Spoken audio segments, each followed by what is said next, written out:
മുല്ലപ്പെരിയാറിലെ പരമാവധി ജലനിരപ്പ് പരിധി 136 അടിയാണ്. ഇപ്പോൾ ജലനിരപ്പ് 134.5 അടിയായി ഉയർന്നു. ശക്തമായ കാലവർഷം തുടരുകയാണെങ്കിൽ അടുത്ത ദിവസങ്ങളിൽ തന്നെ ജലനിരപ്പ് 136 അടി കഴിയും. പെരിയാറിന്റെ തീരപ്രദേശങ്ങളായ വള്ളക്കടവ്, വണ്ടിപ്പെരിയാർ, ചപ്പാത്ത്, അയ്യപ്പൻകോവിൽ, ഉപ്പുതറ തുടങ്ങിയ ഭാഗങ്ങളിലെ ജനങ്ങളിൽ ആശങ്ക ഉയർന്നു. പെരിയാർ കരകവിഞ്ഞൊഴുകുന്നത് കാരണം പല വീടുകളിലും വെള്ളം കയറി.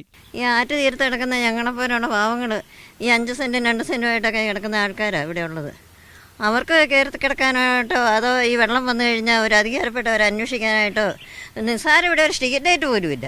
ഉപ്പുതറ, മഞ്ചുമല, പീരുമേട്, കുമളി, അയ്യപ്പൻകോവിൽ, വള്ളക്കടവ് തുടങ്ങിയ സ്ഥലങ്ങളിലും കൺട്രോൾ റൂമുകൾ തുറന്നിട്ടുണ്ട്. എന്നാൽ ഇത് പൂർണ്ണമായി പ്രവർത്തന സജ്ജമായിട്ടില്ല.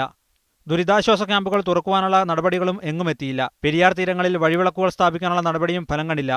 ജലപരിധി 136 അടി എത്തിയാൽ മുല്ലപ്പെരിയാറിന്റെ സ്പിൽവേ കവിഞ്ഞൊഴുകും. ഇത് പെരിയാർ തീരദേശത്ത് താമസിക്കുന്ന ആയിരക്കണക്കിന് തോട്ടം തൊഴിലാളികൾ ഉൾപ്പെടെയുള്ള ജനവിഭാഗത്തിന്റെ ജീവിതത്തെ ബാധിക്കും. പെരിയാർ ഇനിയും കരകവിഞ്ഞൊഴുകിയാൽ കവർന്നെടുക്കുന്നത് 100 കണക്കിന് ജീവിതങ്ങളാവും. ഇവർക്ക് സുരക്ഷിത താവളം ഒരുക്കേണ്ടവർ അത് എത്രയും പെട്ടെന്ന് ചെയ്തില്ല എങ്കിൽ ജില്ല കാത്തിരിക്കുന്നത് വൻ ദുരന്തത്തെയാകും. ഇടുക്കിയിൽ നിന്നും ക്യാമറാമാൻ സിജു വാഗമണിനൊപ്പം ബിജു തറയിൽ, മീഡിയ 1.